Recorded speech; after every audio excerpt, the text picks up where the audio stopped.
طالبانو ورونو الله وایي چې الله نه خوښوي تعدا کوونکي په دعا کې. تعدا کوونکي په دعا کې څوک دي طالبانو ورونو؟ یو دا ده چې دعا کوي ډېره په زور یې کوي، دا الله نه خوښوي.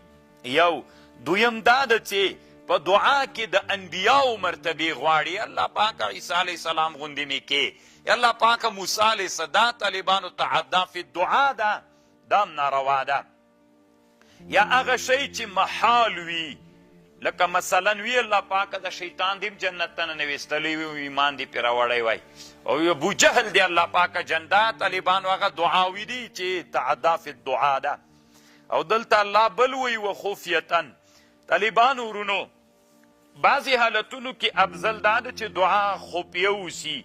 هغه حالت کې چې ریا نه ډارېږي، هغه حالت کې چې دا جهر باندې چاته تشویش پیدا کیږي. یو سړی په مانځه ولاړ ده، یو سړی ویده ده، یو سړی قرآن وایي، یو سړی د علوم شرعیو په مطالعو په درس مصروف ته په زوره دعا کوي، هغه کوي هغه حضور خرابوي.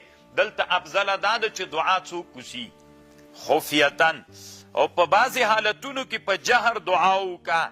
که د تعلیم میدانو د یو چا نه کسل او سستي ورکوي، او خصوصا چې ترضی علی الصحابه والتابعین والمسلمین وي، ترضی کنه رضی الله عنه رحمه الله، دا دعا په جهر باندې وکړه. او خطبه بم په جهر باندې وایي.